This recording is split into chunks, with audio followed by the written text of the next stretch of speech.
एक बार की बात है, एक पहाड़ की चोटी पर एक जादूगर रहता था। उसकी नाक नीले रंग की थी, इसलिए लोग उसे नीला जादूगर कहते थे।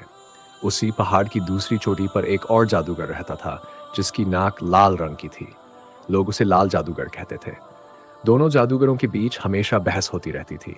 एक कहता मेरी नाक लंबी है, तो दूसरा कहता नहीं मेरी नाक लंबी है। दोनों बड़े जिद्दी थे। एक दिन नीला जादूगर अपने घर से निकलकर बगीचे में आया। यह बसंत का मौसम था और सुबह का समय। चारों ओर फूल खिले हुए थे, हरियाली फैली हुई थी। जादूगर ने खुश होकर कहा, हाँ क्या प्यारा मौसम है। वह हरे घास पर लेट गया और गाना गाने लगा।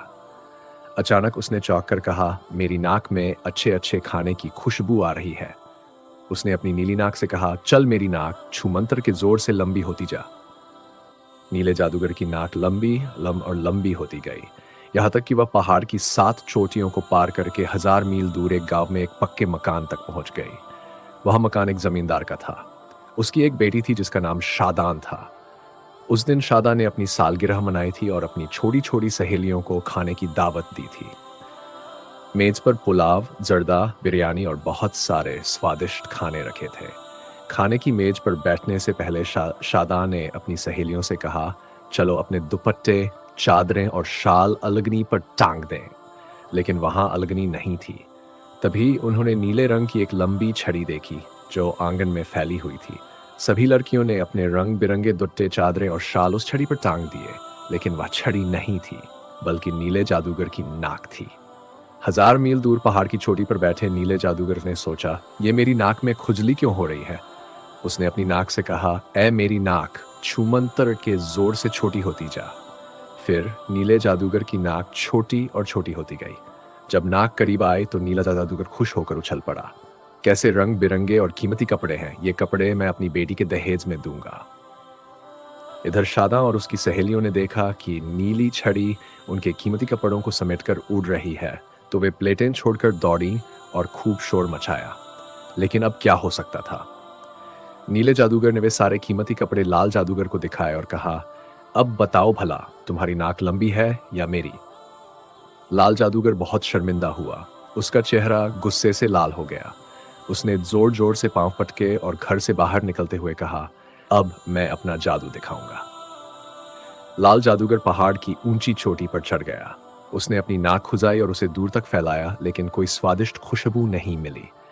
रात हो गई तो वह गुस्से में अपनी नाक मरोड़ते हुए पहाड़ की चोटी से नीचे उतर आया। उसने वह रात बहुत बेचैनी में बिताई। सुबह हुई तो वह पहाड़ की दूसरी चोटी पर चढ़ गया। देर तक अपनी नाक खुजाता रहा और दूर तक फैलाता रहा, लेकिन कोई स्वादिष्ट खुशबू नहीं मिली। यहाँ तक कि रात हो गई और लाल जादूगर उस दिन भी अपनी नाक मरोड़ते हुए नीचे उतर आया। तीसरे दिन वह तीसरी चोटी पर गया, चौथे दिन चौथी चोटी पर। यहाँ तक कि उसने 7 चोटियों को छान मारा, लेकिन स्वादिष्ट खुशबू नहीं मिली। उसने सोचा, मैं अपनी नाक को लंबा करता जाऊंगा, कहीं तो कोई स्वादिष्ट चीज सूंघने को मिलेगी। तब लाल जादूगर ने अपनी लाल नाक से कहा, ऐ मेरी लाल नाक छुमंतर के जोर से लंबी होती जा। और जादूगर की लाल नाक लंबी और लंबी होती गई, यहाँ तक कि वह 7 चोटियों को पार कर उस जमींदार के घर में पहुंच गई। जमींदार का एक बेटा था। उसका नाम शादो था। उसी दिन शादो ने अपने दोस्तों को बगीचे में खेलने के लिए बुलाया था। शादो और उसके दोस्तों ने देखा कि बगीचे में लाल रंग की एक मजबूत टहनी दूर तक फैली हुई है। सभी बहुत खुश हुए। शादो ने छलांग लगाई और टहनी को दोनों हाथों से पकड़कर झूलने लगा। दूसरे लड़कों ने भी छलांग लगाई और टहनी को पकड़कर झूलने लगे।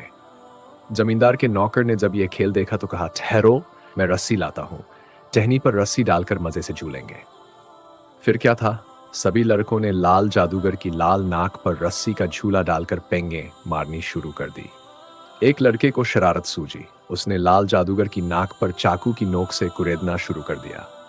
दूसरे लड़के ने कोट से पिन निकालकर नाक में चुभा दी। अब सुनो, लाल जादूगर दर्द के मारे तड़प उठा। नाक में पिन की नोक लगते ही उसे जोर की खुजली होने लगी, और जब नाक में चाकू की नोक लगी तो वह दर्द के मारे चिल्ला उठा, हाय मेरी नाक, हाय मेरी नाक। लाल जादूगर की यह चीख सुनकर नीला जादूगर घर से बाहर निकल आया। इतने में लाल जादूगर ने जादू का जोर लगाकर एक झटके में अपनी लाल नाक खींची।